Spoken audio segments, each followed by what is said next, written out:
Hey, welcome to the Clive Barker Podcast. This was episode 61, Mark Millar. So most of you probably know who Mark Millar is, but if you don't, he co-heads Seraphim Inc., which is Clive Barker's movie studio, or Clive Barker's movie production company, and they're also, his promotional company. So basically, he's... and they also just recently started Seraphim Inc. Seraphim, like all one word, Seraphim Inc. is with INK, Inc., because it's a publishing company. They're self-publishing company. Their first book, Clive Barker's First Tales, is available for pre-order right now. We talked with Mark Millar. You're going to hear some awkwardness in this conversation because there was thanks to Skype, there was a weird 5-second delay between when Jose or I would talk and then when Mark would hear it. So I believe that's what the problem was. So we are editing out that delay, but you might still hear some of that awkwardness anyway. But all that aside, it was a great conversation. If we didn't have those problems, we probably would have talked longer and had an easier conversation. Mark's a friend of mine, and I've met up with him a lot of times. He and I traded a Magic of cards for a long time until he completed his collection. And also, if you don't know, Mark Millar is the one who, for the first time, found the Nightbreed tapes on the shelf while they were doing spring cleaning at Clive's office. So, awesome. This was a great conversation, and hope you enjoyed it.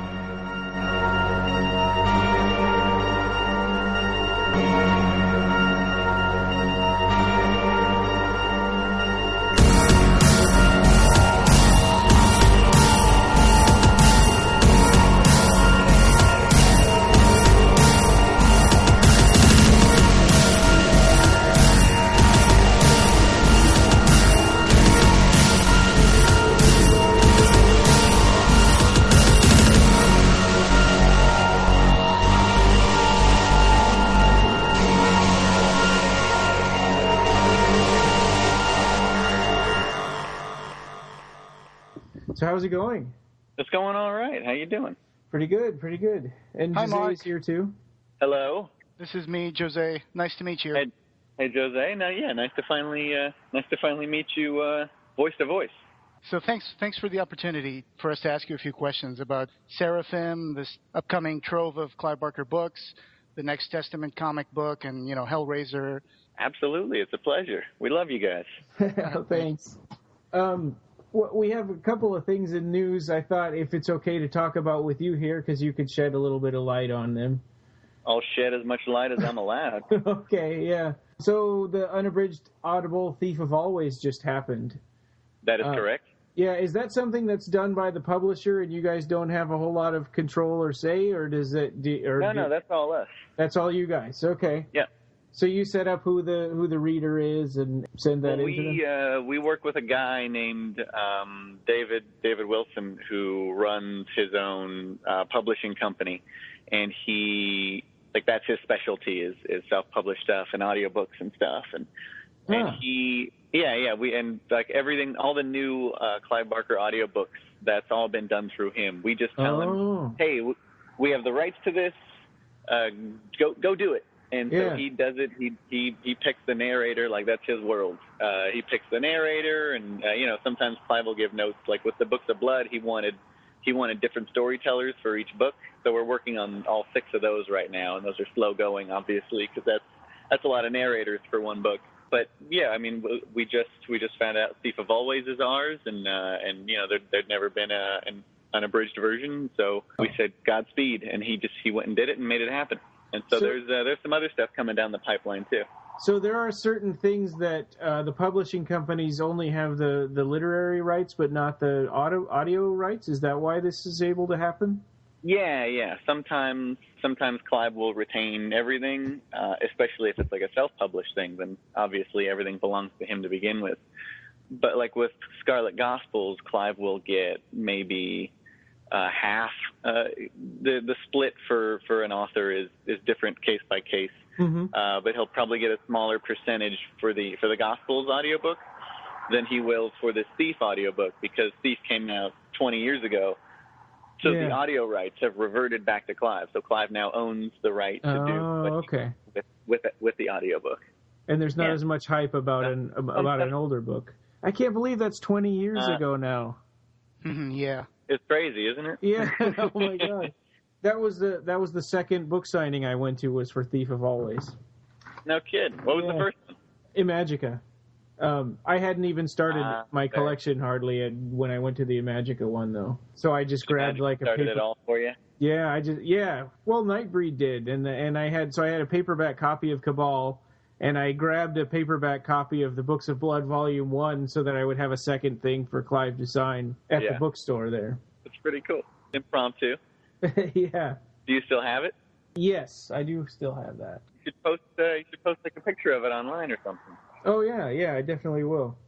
And just to remind the listeners of the podcast, there was also a feature film being developed for The Thief of Always by Oliver Smith, right? It would be Oliver Parker. Oh, I'm sorry. Yes, of course. And we're he's Peliquin. We're working on that at the moment. There's exactly. There's it's been legal and paperwork and all that stuff, and so we're talking it through right now. But Oliver did write a draft that we love.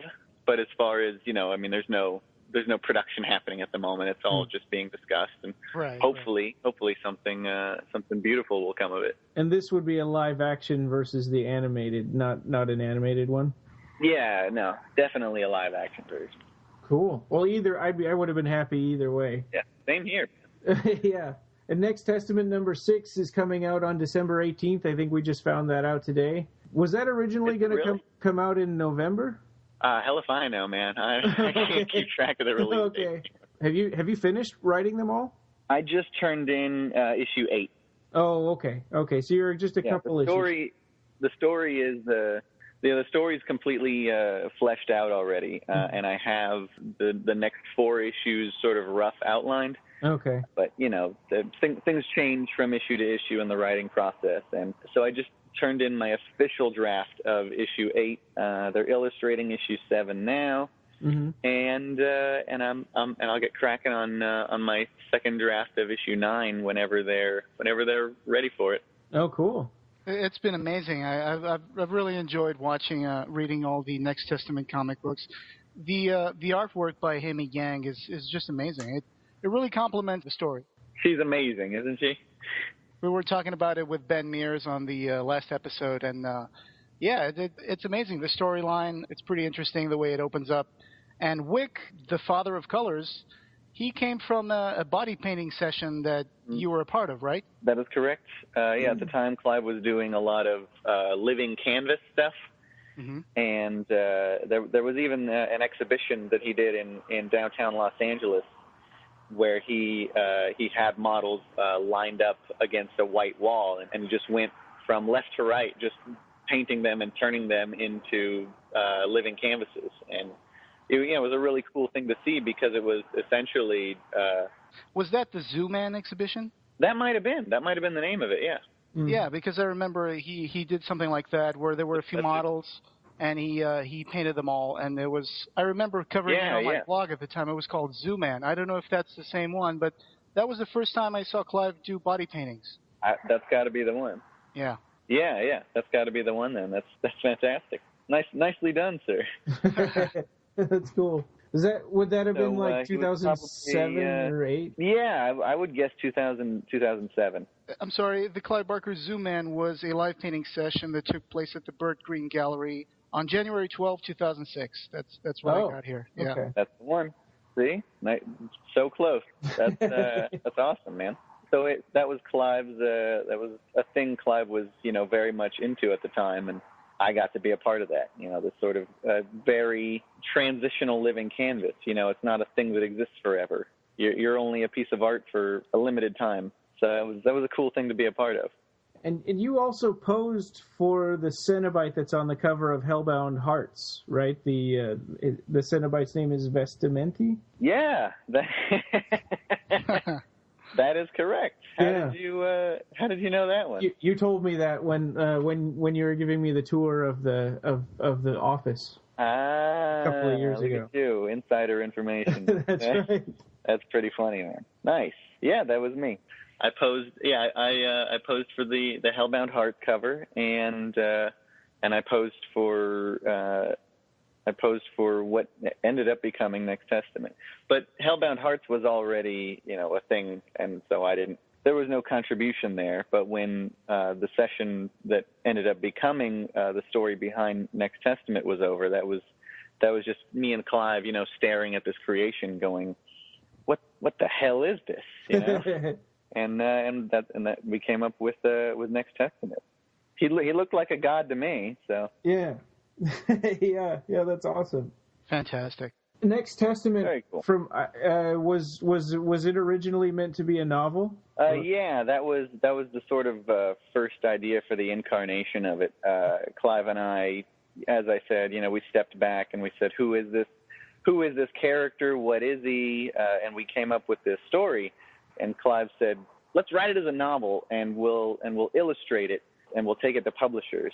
And nobody was interested in the literary world in that book. So we decided it'd make a pretty damn cool comic book. I mean, it is, it's based on an image, so why not use a form and a medium that is image based? Yeah, well, that's great. So I know that this is only going 12 issues, right? The next. Yes. So is there, and you don't have to answer this if you don't want to, but is there a chance that the novel, you might self-publish it under Seraphim Inc. after the comic run has done its thing? That's a possibility. We're talking to a couple of people about it right now. We do definitely want to, do a novelization of it. We'll see how we end up doing that, and it all depends on how First Tales does and how big of a splash we make, in the self-publishing world. Mm-hmm. Yeah. So, have there been a lot of pre-orders so far for First Tales? So far, it's been pretty damn successful. It's pretty crazy. Yeah. This was me and Christian Francis. Who I'm pretty sure has been on the podcast as well. Me and him he helps with a lot of things. He's the sort of a one-man show. He and I spent many late nights over WhatsApp texting notes on the book, design notes that Clive would give me, and he's like a master designer, though he hates to be known as that, but he really is. I mean, he's phenomenal at design, and I don't care how he feels about it. The world needs to know. Apparently, Christian Francis also designed the Occupy Midden website, and that cool T-shirt that came out that was kind of a replica for the T-shirt worn by Narcisse and Nightbreed, and he's been a part of a lot of stuff, I guess. He's a really cool artist. The posters, the one sheet for the Occupy Midden, the Cabal Cut, so that's also his work. That's pretty cool stuff, yeah. Christian's done a ton of stuff. He's designed, all the new audiobook covers you've seen. He designed the cover for The Thief of Always. He did the new Books of Blood layouts. He did everything with First Tales. And Clive, at first we were just gonna release, it's 2 stories in the book, and at first we were gonna release it as just The Candle in the Cloud, and then we remembered that there was The Wood on the Hill, and so Christian there's probably 45 iterations of First Tales on a hard drive somewhere, and that's just Christian every night, getting new notes and saying, no, we want this story in front, we want this picture here, we want these pictures different. And Christian had never even opened InDesign, which is the program he used to build the book before we started work on this. And he opened the program and he mastered it in a matter of moments, and he's built this gorgeous book, which you've seen the cover for, and you'll be able to see the actual book itself when it's back from the printer. So, we're excited about it. Yeah. I pre-ordered mine that when I think it was midnight on Thanksgiving, right? That it was first available. That is correct. Is there a certain limited run of those, or are they kind of print on demand? No, that's totally a limited run. Okay. There are only 26 lettered editions, and that's going to be A through Z. Yeah. And there's 500 numbered editions, and that's 400 or 350. And then there's only 2,000 trade. So even the trade edition is limited. I think there were some people online saying, well, $45 for a trade seems kind of high, but I don't think they realize that that's also a limited edition. Plus, this is our first self-published effort, and we're giving the audiobook away for free. And that, there are a lot of sales from that we're going to be missing out on. So we're looking to try and balance. We have given the art away, and, we're happy about that because we want everyone to be able to have it. But for the people that still want to hold that physical copy, we've made something available to them as well. And I'm definitely part of that party. And it's a trade hardcover. It's not a trade paperback, right? Exactly. Yeah. There's not going to be a paperback. Yeah, I didn't think that $45 was unreasonable at all. I think that's a great price. All right, so good. Thanks, Ryan. And Hellraiser: The Dark Watch. I guess there's only 2 more issues of that, and then it's going to be switching to a new Hellraiser series that'll continue on from The Dark Watch. That's right. Okay. And do you have oversight over that at all, or are you involved in it? Yeah, very much. We're discussing what the new thing is going to be, and we pretty much. I mean, we know what it is. I don't know if I'm allowed to discuss it at the moment, but it's awesome. I can tell you that. Okay.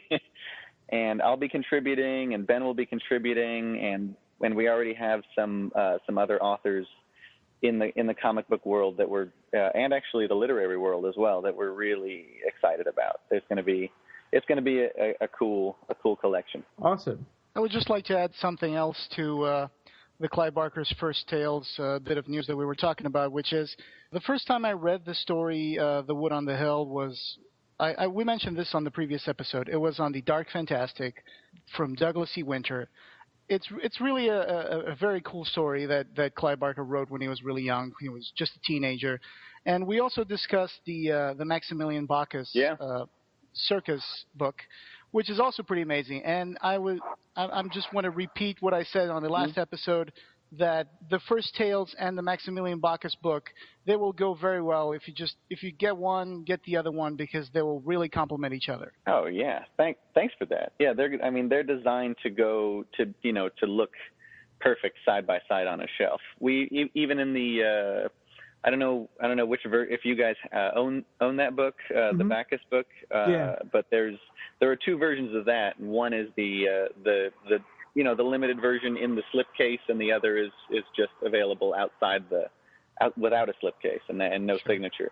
And so we have some very special things lined up with the different editions of the book. The numbered, it comes in this which I'm actually designing now. When we hang up, I'm gonna get back online with the company that we're talking to about the tray case that comes with the numbered version. I mean, it's going to be this big, gorgeous. It's going to open beautifully. It's going to house the artwork. I mean, it's going to be a work of art unto itself. And the slipcase it's going to be this beautiful thing with the emboss on the front. And I mean, you guys are going to be blown away.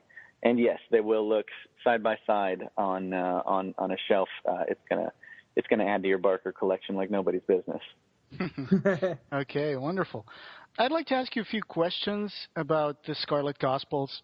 We know that there was kind of an auction thing to see which company would be interested in publishing the Scarlet Gospels, and St. Martin's Press won that particular auction with their proposal. They have said that they will release this sometime in 2015. Mm-hmm. Any pinpointing that you can do for the 2015 date, or is that really up to the St. Martin Press? No, that's all up to St. Martin Press. The scheduling scheduling and publication timelines, that's outside my purview. I honestly, I don't know how. I mean, I know it takes a long time to get everything ready and get the promotion machine rolling. I know we turned in. I'm actually surprised it's going to be as early as 2015. I remember we turned in Aberrat 3, I think, in the summer of like 2010, and then it didn't even come out until I think the winter of 2011. Yeah. So just knowing that, it'll be due, I know when it's due, and that's a fast afterward, and I'm happy about that. I can't wait for this thing to see the light of day. I know people have been clamoring for it for years.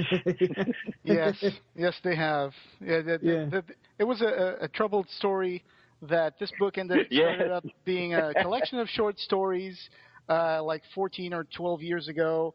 Then this collection of short stories started to change. Then some stories became sprouted into novellas, and ultimately it took over with the whole story of Damour and Pinhead and people. Clive Barker fans, those are probably two of the most well-known and favorite characters from Clive Barker's work are Harry Damour and Pinhead. So it's understandable that people are crazy to see this crossover thing. Yeah, I admit I'm one of the guys who is always waiting for, okay, when is the next Aberrat coming out, but also when is Scarlet Gospels coming out? And I remember back in, I think it was 2011, when you took over as editor of the manuscript. Yeah, it was that long ago, wasn't it? So how was that experience? I can imagine that it must have been a little daunting to, be the editor of a Clive Barker manuscript, and especially since he likes to do several handwritten drafts. So how was that experience? It was, the word you used is the perfect word. It was daunting. It was, when he handed me the thing, it was this gigantic manuscript, and it came in like 4 different parts. He gave me a binder, which was one version of it that was typed up.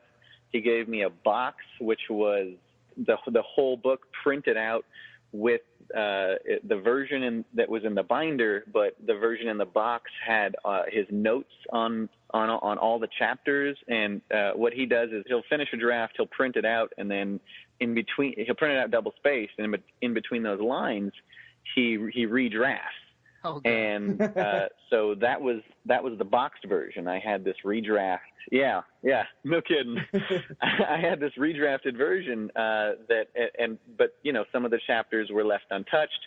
Some just had notes that would be redraft for 7 chapters, and then it would end, and there would just be, here I want to see this, and there would be notes about possible directions it would go. And I'd give my notes on, which one was the best, or even if it was best as it stood. And it was a very long-term, very slow-going process, because at the same time, we're working on a dozen other things at any given moment. And Clive's primarily writing Aberrat 4, and so it takes him out of. I can't take him out of the Aberrat 4 frame of mind. It has to be an organic thing. If he's not in it, that's when it's time to talk about a different project. If he's in the Aberrat 4 frame of mind, then everything else has to wait. So I know a lot of people, we're getting upset with me as well. I received my fair share of sort of irritated tweets saying, "All right, guy, you've had this for 2 years now. When are you going to make good?" But it's a process, and we finally did it. It's exciting. Well, and not to mention Clive's toxic shock event that happened, and he went into a coma. I mean, that's right. Yeah, that's got to have also seriously held things back. Well, sure. Yeah, that was one side effect, was the projects got held back. But of course, the biggest focus at that time, sure. The projects took a backseat for a while, and I was put in charge, and I just had to set aside the creative things. That's why I stepped down from Hellraiser, and we just had to focus on Clive getting better, and sort of restructuring the business and deciding the best course of action to move forward from there.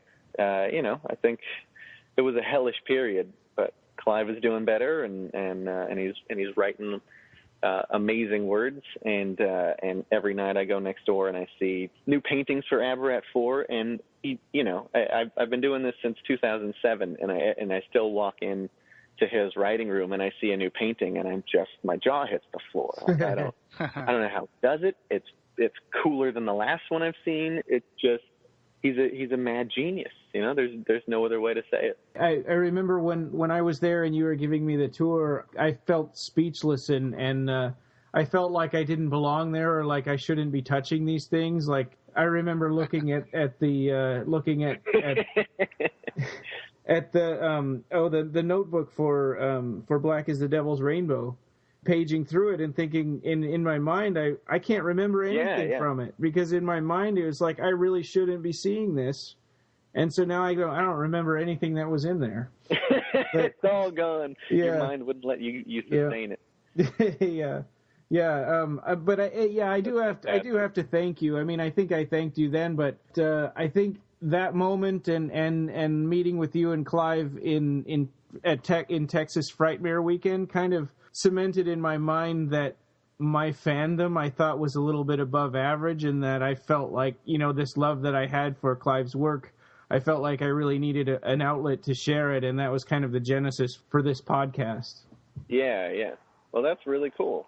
The way it all happened was kismet, because I didn't even know you were coming, and then at the last minute you said, "Hey, I'm gonna be here for the signing," and you were staying in Anaheim, for God's sake. I mean, that's an hour and 15 minutes away from here. Yeah. And I just said, hey, if you're gonna be in the area, you might as well come a little earlier. The bookstore's right down the street. Come on up, and you did, and it was a blast. And I'm glad you got to come up, and I'm glad it inspired you. And that's funny enough that that's what being up here does.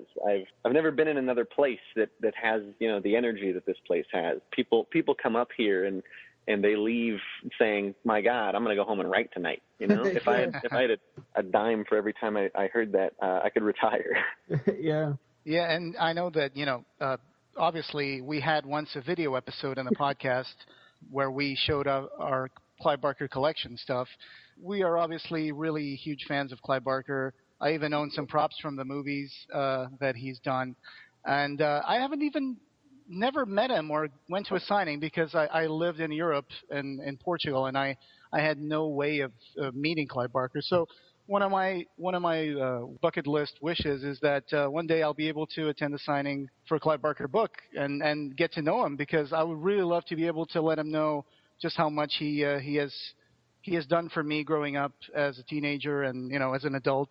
Helped me change my view of the world. So thanks for that, Clive. Yeah, that's for sure. Yeah, same here. I understand that completely. Well, we'll have to rectify that, man. Definitely in the future, there might be a chance of that. Yeah, that'd be cool. Beautiful. If I could go back to 2011, I would like to ask you, so what happened to Clive Barker Presents The Sickness? That is, it's Hollywood, man. It's a jungle out there. We're still working on it. Matter of fact, I sent the script out. I sent the script out to someone today. You just got to keep plugging away. There's no such thing as a sure thing. And it's funny too, because a lot of the things I've heard are, the zombie market is flooded right now. That people are saying there's too many zombies. Well, before that, before The Walking Dead came out, and before World War Z was a $100 million movie, I was still trying to shop this around, and people were saying, oh well, zombies are dead right now. No one's making anything with zombies. So. You can't really win. There's it's just a matter of finding the person that the project speaks to and knows how to squeeze a dollar. So we're still trying. And in the meantime, there are a dozen other movies we're also trying to get made. Some of them are further along than others. Some of them are very close to being done, and we'll talk about that when I can say more. Sure. We know that the American movie market was back in October, so there were a few news that we were expecting to come out of there, but we still have to push some buttons and find our sources, see if we can come up with anything about that. But if someone out there was not a backer of the Kickstarter for Clive Barker Presents The Sickness, is there any way that they can get to see any images from the trailer that you made? I know that you have a filming reel that you put on the Seraphim channel, right? Yeah, I have a director's reel that I put on my website, markalanmiller.com, also built by Christian Francis, web designer extraordinaire. We also have a Seraphim YouTube account, which we're looking into creating original content for. But at the moment, you can find trailers for Clive's films on there. You can find interviews with Clive and behind-the-scenes footage, and also there's the trailer for The Sickness. I think 2 different cuts and a bit of behind-the-scenes footage where the female antagonist kills a nurse, and it was like this 7-minute long blood take, and we only had one chance to get it right, and so we edited it down to this hilarious screaming, blood spurting outtake, which is one of my favorite things. So I encourage people to check that out. All right. So Clive had announced a couple of months back that he was in talks with the Weinsteins about doing a Hellraiser remake. And we had also recently been talking to the people behind Hellraiser Origins, and there was some concern there that now we're competing with Clive Barker to make a Hellraiser movie. Is there any chance of collaboration on that, or is this something that's still really preliminary, or is it at this point probably not going to happen? Or I mean it's all still pretty preliminary, but Clive did announce on his Facebook that he had a conversation with Bob Weinstein, where they essentially agreed that Clive should write the remake, and that is how we're proceeding at the moment. Okay. All right. Well, I remember that something similar to this happened back in, I think it was 2008, and Clive Barker actually wrote a treatment for this, and then they shopped around teams of directors and writers, including people like Patrick, I don't want to... Lussier, yeah. People who did that movie Inside, and also that guy who did the movie Drive Angry 3D or something. I forgot his name. Yeah, Todd Farmer. Yeah, that's the one. So hopefully this time Bob Weinstein will have a little more love for the project and not try to shop around to the cheapest teams. As a fan, I was really frustrated back when I was reading the news. Well, here's the thing. Well, yeah, the thing is, Bob Weinstein came up to the office and he said to us, it's not a lack of love for the project. He's put out a lot of remakes. It's because he wants to get this one right. Which to his credit, that's fantastic. But he said he's heard more pitches than you could imagine, and none of them have been the thing. And so that's why he came to Clive and he said, "Look, this is your world. Explain it to me." And so they've been talking a lot, and it's been a lot of fun. But I mean, this is one of the ones that the backlash on remakes is so terrible that we want to make something that lasts. Yeah. Well, that's more encouraging, I guess. Yeah, because people usually they only have like a 2 or 3 facts they read on Facebook or they saw on Twitter, and then they try to piece things together, and oftentimes they're just, being pessimistic when it comes to remakes. So thanks for clearing that up. And the common thread on the previous sequels has been, well, we need Pinhead, we need a puzzle box, and we need Hell, and all the rest of it doesn't matter. Oh yeah, gosh, I mean, you remember Hellraiser 9 Revelations? That thing was terrible. I mean, Clive Barker actually tweeted, the new Hellraiser is not from the mind of Clive Barker. It's not even from my butthole. That's verbatim from his tweet. Yeah. So I do remember that tweet. Yeah. Yeah, and Mark, you had posted a picture at one time where Clive had kind of sharpied like glasses and buck teeth on the Pinhead on the cover of that Hellraiser Revelations. That's funny. That was fun. Yeah, I still display that proudly on my DVD case. Well, Nightbreed. Now you posted not too long ago that you had just turned over all of the VHS tapes to Shout Factory. Mm-hmm. So is there anything you can tell us about the restoration process? I mean, we've had a lot of talks with Russell Charrington about what he would like to see done, but we don't know what the final kind of verdict is. Are they going to be baking the tapes? Is Danny Elfman going to be involved in redoing the soundtrack, or is that all stuff that's up to Shout Factory? I'm not sure. You know, I think it's up to a lot of different factors. Okay. Shout Factory now owns, you know, the distribution for the film. I've been in touch with them. We're talking pretty regularly. They, you know, I mean, this is what they do. They don't take things and you know, run off with them. They collaborate with the creator.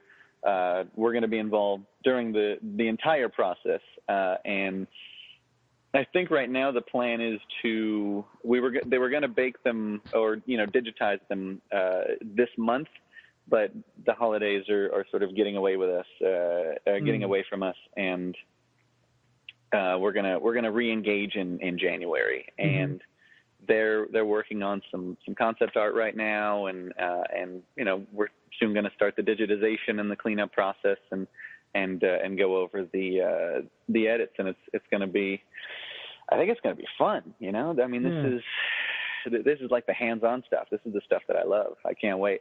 Do you think that they're going to be using original film elements from the theatrical cut mixed in with the VHS like the Cabal cut, or will it be 100% all work print footage? No, because I don't think you can.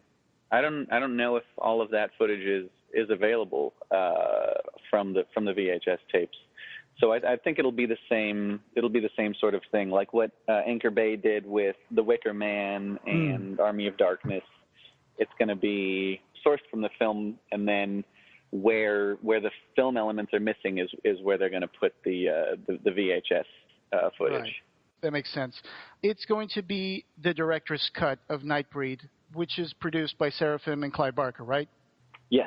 Just to clarify that for people out there, that the Cabal cut is one thing, and this will be a director's cut, which will be similar to the Cabal cut, but it's going to be actually done with Clive Barker and Seraphim. I heard. Yeah. And, you know, the Cabal cut was, but we didn't have all the tools that Shout Factory has. You know, the Cabal cut was made with Russell and Jimmy Johnson poring over the footage and you know, digitizing with the elements they have and adding a sound mix with the limited resources they have, and they created the everything but the kitchen sink version. You know, it had.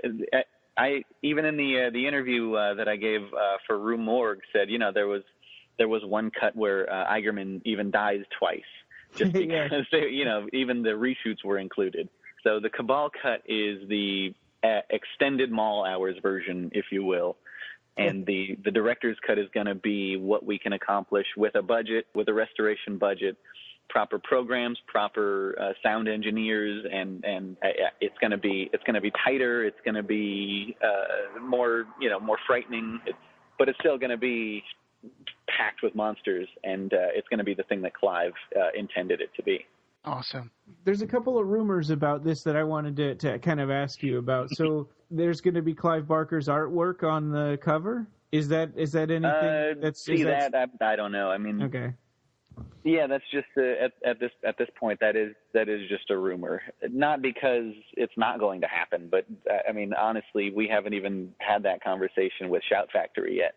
Okay. I think it'd be very fitting to have Clive's artwork, but you know, Shout Factory, they make incredible covers, so I think they're going to come to us with a couple different ideas, and you know, we'll see what happens from there. But I'm excited to see what it's going to look like. The second one was that there's a rights issue that prevents you from being able to include an HD version of the theatrical cut in with the extended cut. I don't know. Okay. I don't know about all that. I would just like to mention that I haven't had a chance to thank you in person for all the work that you did, and especially for finding the tapes. So, you know, from the bottom of my heart, I guess I'm speaking for a lot of Nightbreed fans out there. that fateful day when you guys were doing the spring cleaning at Seraphim and you found the tapes and you mailed them to Phil and Sarah, that was probably one of the best news that came out back in 2009, I think. Yeah. Yeah, reading the story of how you came across them on the annotated edition of Cabal, that was really interesting. So thank you for that. Thank you. That was a hell of a day.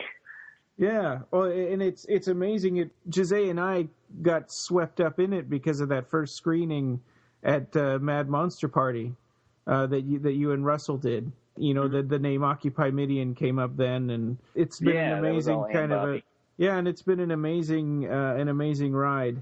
It really has. Thanks for being a part of it, guys. Yeah, our pleasure. I'd like to go back to Hellraiser stuff. There's some pretty crazy things coming up. Yeah.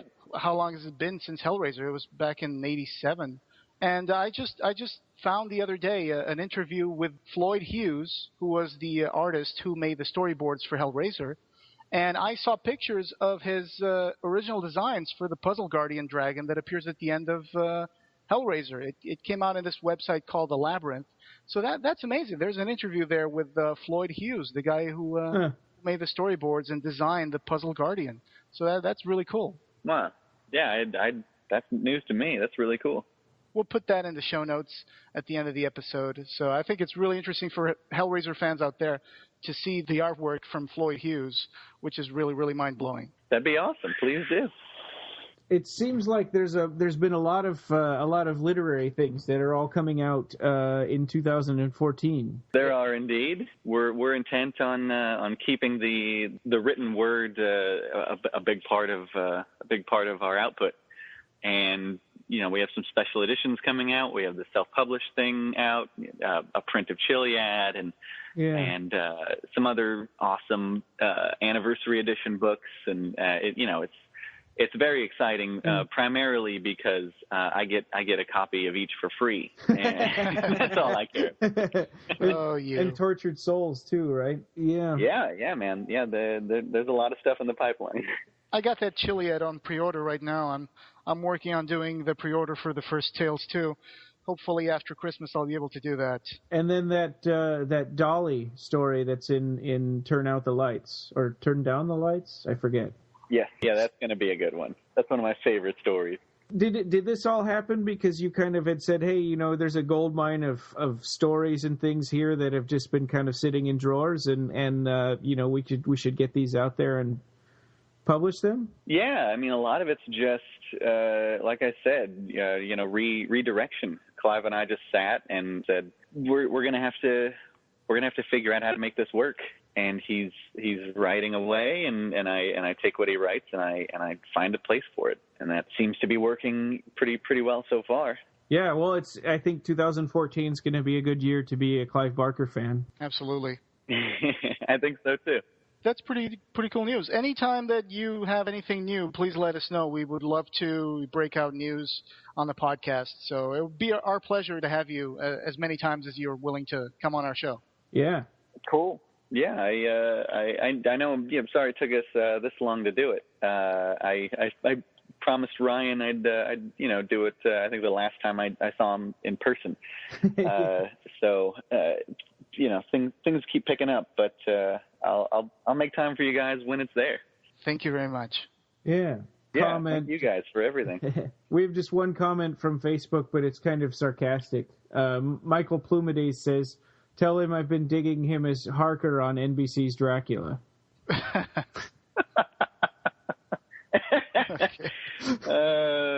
guy's awesome. 2014 is going to be a good year. Keep your eyes peeled. We got books, we got movies, we got art shows. There's all kinds of good stuff coming. Oh, yeah, and check out the Clive Barker store at realclivebarker.com. You have books. You can have them signed by Clive Barker. So, yeah, realclivebarker.com. That's the Clive Barker store.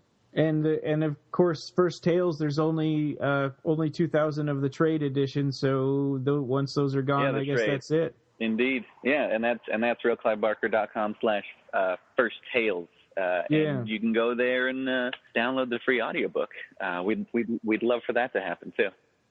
Well, thank you very much again for being a part of the podcast and for taking the time to talk to us. Again, thank you for all the work you've been doing, and we're looking forward to new stuff from Clive Barker. Yeah, and Next Testament also. I just subscribed to it from Boom. Awesome, thanks guys. This was a lot of fun. Yeah. Yeah, absolutely. All right. Well, that's another episode. Yeah, thanks so much, Mark. Happy holidays, everyone. Happy holidays. To quote Camerahead, that's a wrap.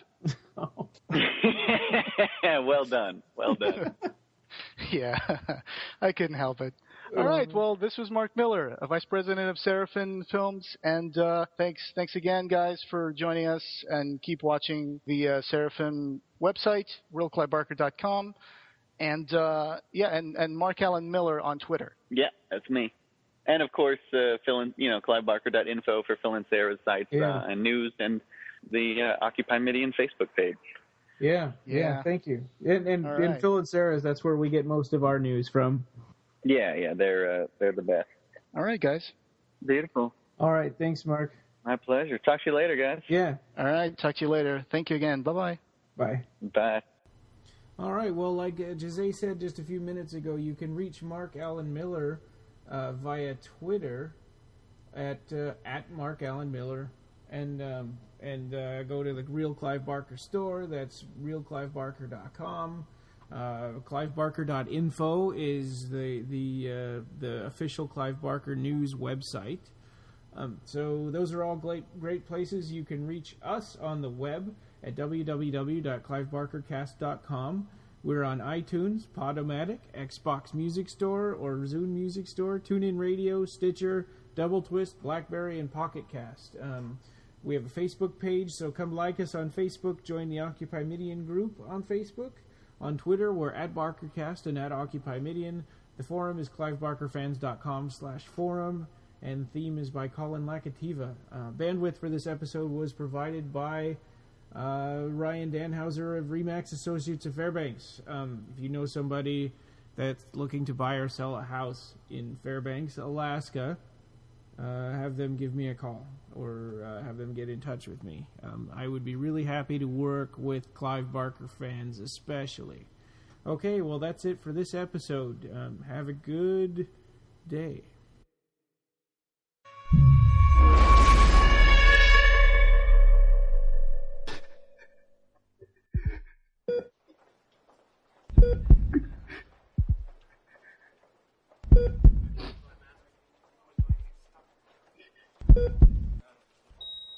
I miss you so much, baby. Baby? I'm starving. You know where we are, Detective? Assuming you're about to kill me. This is Karen Hammer's crime scene. Daughters of millionaires don't do this kind of thing. This one did. Oh, one more thing. She's contagious. Either we go to Iowa, or I eat your balls.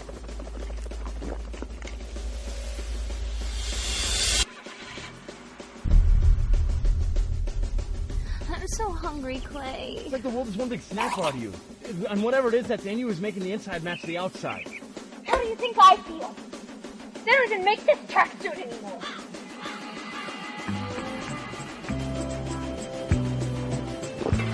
What you doing? What's wrong with you people?